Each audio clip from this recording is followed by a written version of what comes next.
We've got 3 new songs from Spiritbox. The colours have changed. It's red now, no more blue. Eternal blue was a lie, because now we're in the red era. Limited blue. Limited blue. They've changed the colour and they've switched up the sound a little bit for the title track rotoscope. More like the electronic elements turned way up. I mean, there was present on Eternal Blue here and there, but it felt like it was blended in, whereas now it's a bit more to the forefront. And I don't mind it. It's a nice good. change. I wouldn't, if I was really selfish, I wouldn't want them to do this kind of sound permanently. But I think it's good for bands every once in a while to do something like this, something a little different that stands out, I guess.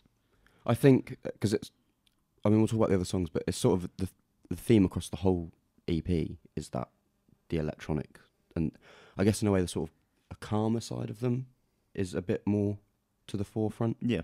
Which is, I don't think I would want any more than these 3 songs of it.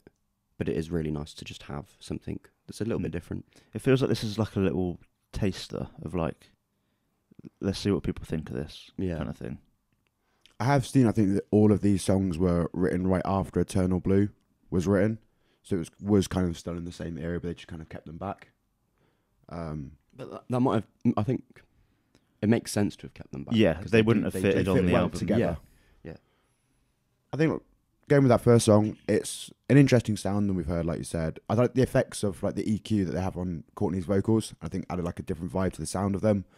However, it didn't really feel to me like the song kicked in until that heavy section kind of came in about midway through. I think it's got potential.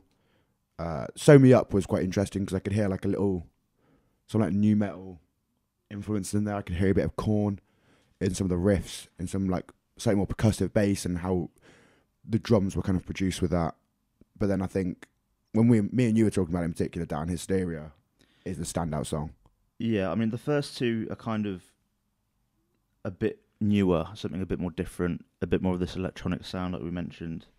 But then Hysteria kind of mixes the sound from this EP and from the album and like blends them together perfectly, I think. It's kind of very floaty and relaxed in the first half. Which is obviously in complete contrast to what's to come towards the end. I love there's a little bit, like a little tease of chuggy, heavy guitar just before it kind of really kicks in, which is like a little tease of something's coming. There's something in the water. I think that's a really interesting way to put it, because one thing I think they do really well, and I think it matches Courtney's clean vocal style, is that feeling of floating, like at times. And it's like, everything's fine, everything's calm. Oh no, you've been dragged under now. Yeah. And now you're going to die. Yeah. Which is like, exactly what I feel like they're setting up with that last song. I really liked the kind of muted parts in the breakdown as well, where it's just, for a couple of seconds, it's just Courtney's vocals on their own. I think it sounds great.